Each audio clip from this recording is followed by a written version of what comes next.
আসসালামু আলাইকুম। ম্যাস্টাইটিস রোগে আক্রান্ত ছাগি। এই ছাগলটির কিন্তু এখনো বাচ্চা দেওয়ার সময় হয়নি।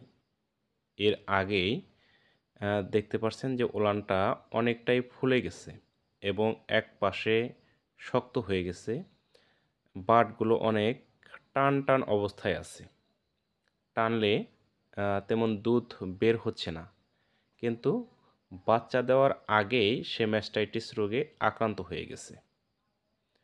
বাচ্চা দেওয়ার অল্প কিছুদিন বাকি আছে। আসলে ভালো জাতের ছাগলগুলো অনেক সময় এরকম সমস্যা হয়। প্রচণ্ড দুধের চাপ থাকে বাচ্চা দেওয়ার আগেই। এজন্যই দুধের চাপের কারণে কিন্তু ম্যাস্টাইটিস রোগটা হয়ে যায়। আমাদের সতর্ক থাকতে হবে যখন আমরা উন্নত জাতের ছাগল লালন পালন করব, তো এই সময় যাতে ছাগলগুলোকে এক জায়গায় বেঁধে না রাখি। একটু হাঁটাচলা করা, মাঠে চরানো বা একটু ঘোরাফেরা করতে দেওয়া। তাহলে ছাগলগুলো ম্যাস্টাইটিস রোগে আক্রান্ত হবে না।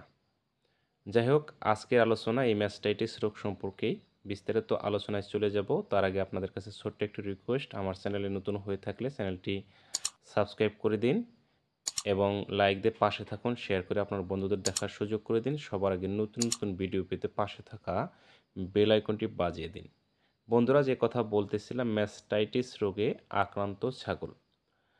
আচ্ছা, যখন ছাগলের ম্যাস্টাইটিস হয়ে যাবে তখন আপনারা কি করবেন? আপনার কাছাকাছি যদি কোনো অভিজ্ঞ পশু চিকিৎসক থাকে তার শরণাপন্ন হবেন। আর যদি আপনার উপজেলা প্রাণী সম্পদ দপ্তর ও ভেটেরিনারি হাসপাতাল খুব কাছে থাকে তাহলে আপনারা সেই পশু হাসপাতালে গিয়ে স্যারদের শরণাপন্ন হবেন। স্যাররা যেভাবে পরামর্শ দেয় সেইভাবে আপনারা চিকিৎসা চালিয়ে যাবেন। এই ছাগলটি ম্যাস্টাইটিস রোগে আক্রান্ত হওয়ার পর সাথেই কিন্তু খামারে আমাদের উপজেলা প্রাণী সম্পদ দপ্তর ও ভেটেরিনারি হাসপাতাল চররাজিপুর কুড়িগ্রামে নিয়ে এসেছেন চিকিৎসা দেওয়ার জন্য। আমাদের শ্রদ্ধেয় স্যার ডাক্তার প্রান্ত সরকার দেখলেন এবং চিকিৎসা প্রদান করলেন। স্যার যে চিকিৎসা দিয়েছেন সেটি আপনাদের হুবহু বলে দিচ্ছি এবং প্রেসক্রিপশনের ভিতরেও আপনারা দেখে নিতে পারবেন।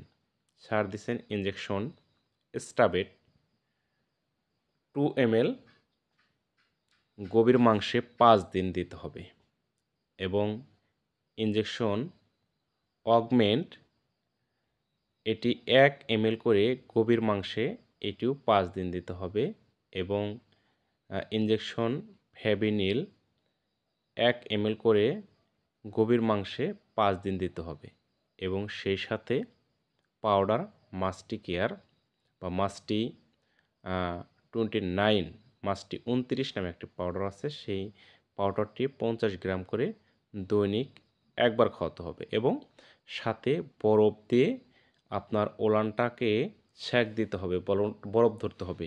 বরফের যে পানি আছে সে পানি মারতে হবে, ঠান্ডা পানি বরফ যেভাবে হোক ওলানের প্রচণ্ড মারতে হবে এবং ওলান প্রচুর ম্যাসেজ করতে হবে যাতে এটা নরম হয়ে যায়, ওলানটা নরম হয়ে যায়। যদি শক্ত থাকে তাহলে আস্তে আস্তে এই লোহার মতো শক্ত হয়ে ওলানটা একদিকে কাত হয়ে যাবে এবং প্রচণ্ড রক্ত জমবে এবং শিলের মতো হয়ে যাবে। যখন শিলের মতো হয়ে যাবে তখন কিন্তু এটা আস্তে আস্তে পচন ধরবে, রক্ত জমাট থেকে এটা পচন ধরবে, ইনফেকশন হবে। এর জন্যে প্রচণ্ড ম্যাসেজ করতে হবে, খুব বেশি পানি মারতে হবে এবং বরফ গলিত পানি দিয়ে ওলানটাকে সুন্দর করে ম্যাসেজ করতে হবে। এই হলো মোটামুটি চিকিৎসা। তো বন্ধুরা, আপনার খামারের যদি এরকম কোনো সমস্যা হয় তাহলে অবশ্যই সঠিক সময়ে আপনারা চিকিৎসা নেওয়ার চেষ্টা করবেন। তা না হলে কিন্তু অনেক সময় আমাদের গ্রামে যারা খামারি আছে বা গ্রামের যে লোকগুলো আছে এরা কিন্তু বলে মানুষের নষ্ট করছে, এটা করছে, সেটা করছে, এরকম করে আমাদের খামারগুলো ধ্বংস হয়ে যায়। আসলেও এটা কিন্তু দুধের চাপের কারণে হয়। গ্রামের কবিরাজদের কথায় আপনারা কান দেবেন না, গ্রামের মানুষের কথায় কান দেবেন না। কারণ এটা যখন প্রচণ্ড দুধের চাপ, দেখতেই পারছেন, তখন কিন্তু এই সমস্যাটা হয়। আর কবিরাজ যারা আছে এরাও কিন্তু ওই পানি মারতে বলে, বরফ ধরতে বলে, আমাদের যে ডাক্তারি যে ওষুধগুলো সেগুলো খাওয়ায়। শুধু মনে করেন এরা নামের জন্য ডাক্তারদের যদি চিকিৎসা দিতে চায় বলে যে না সেটা আমরা চিকিৎসা দেব না, কিন্তু এটা আসলে ঠিক না। আপনারা একটু সচেতন হন। বন্ধুরা ভালো থাকবেন। আপনাদের খামারের সুস্থতার জন্য নিয়মিত কীটনাশক ওষুধ খাওয়াবেন, টিকা বিষ দেবেন এবং অসুস্থ হলে যথাযথভাবে চিকিৎসার ব্যবস্থা করবেন। আবারও বলছি, আমার চ্যানেলে নতুন হয়ে থাকলে চ্যানেলটি সাবস্ক্রাইব করে দেবেন এবং সবার আগে নতুন নতুন ভিডিও পেতে পাশে থাকা বেল আইকনটি বাজিয়ে দেবেন। সবাই ভালো থাকবেন। ইনশাল্লাহ কথা হবে পরবর্তী ভিডিওতে অন্য কোনো বিষয় নিয়ে।